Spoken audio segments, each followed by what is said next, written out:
Welcome to Foundation Friday. The dedication and covenant of silent unity was signed on December 7th, 1892 by Charles and Myrtle Fillmore, founders of the Unity movement. It is unlikely when they signed this covenant that they had any idea how far-reaching unity would be as it evolved into the church we know and love today. We invite you to join us as we explore and share some of the original ideas, teachings, and writings of the men and women who created the foundation of the Unity Church. Good morning. Happy Friday. Today you are joining us for our series, Foundation Friday, and we'll be exploring a chapter in this book, The Key to Spiritual Growth by James C. Lewis. Let me see if I can find a date on it.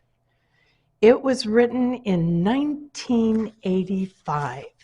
And we're going to just explore this chapter, the divine relationship. We often put great strain upon our human relationships because we expect from them more than they can give. Other people cannot make us happy, and yet in many instances we expect them to.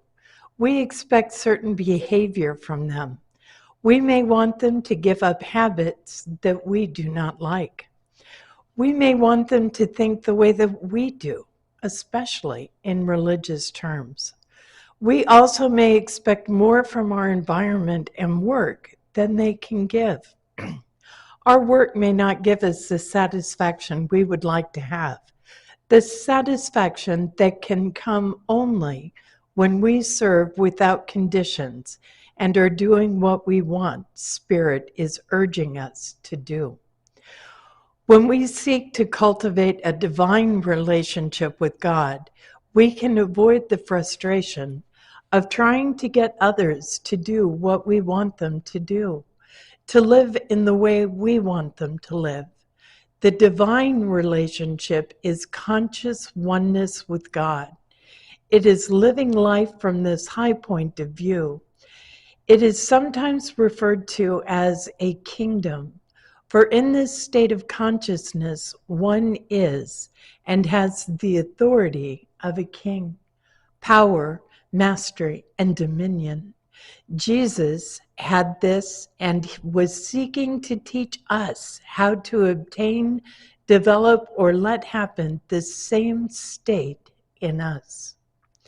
Most people do not understand this divine relationship and what is necessary to establish it.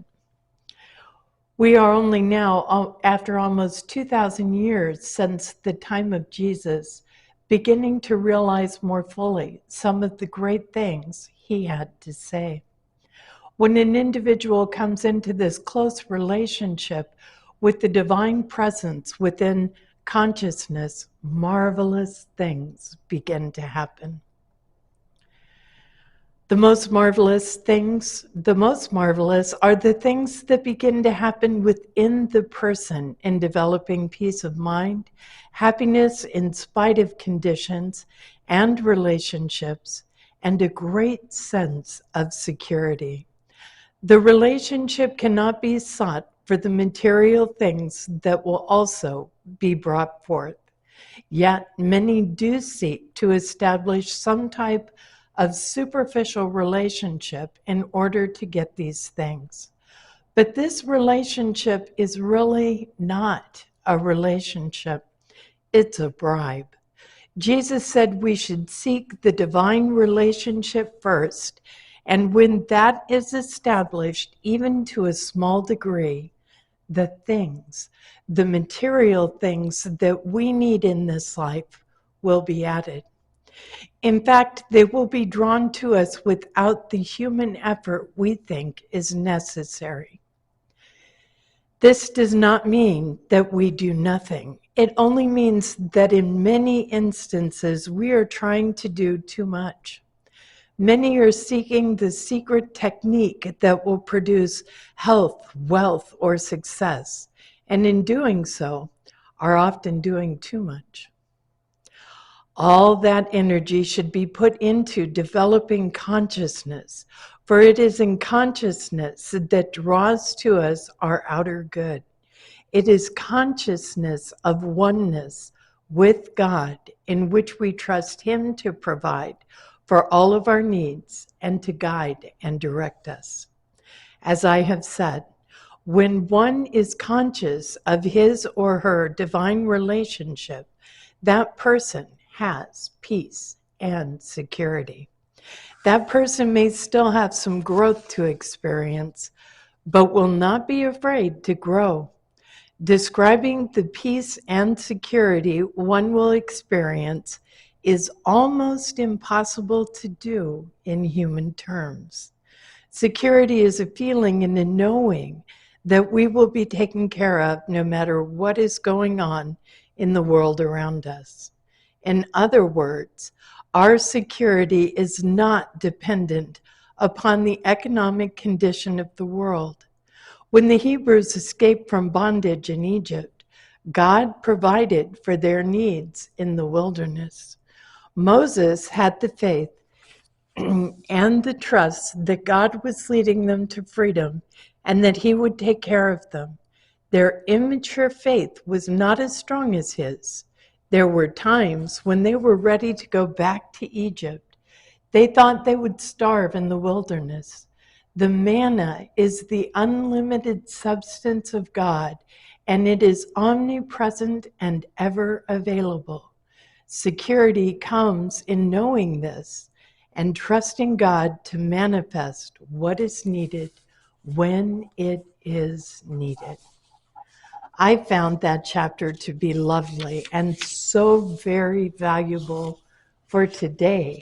Even though it was written years and years ago, still we seek the divine relationship.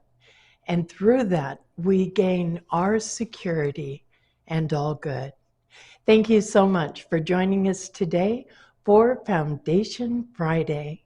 Tune in again for something completely different. God bless.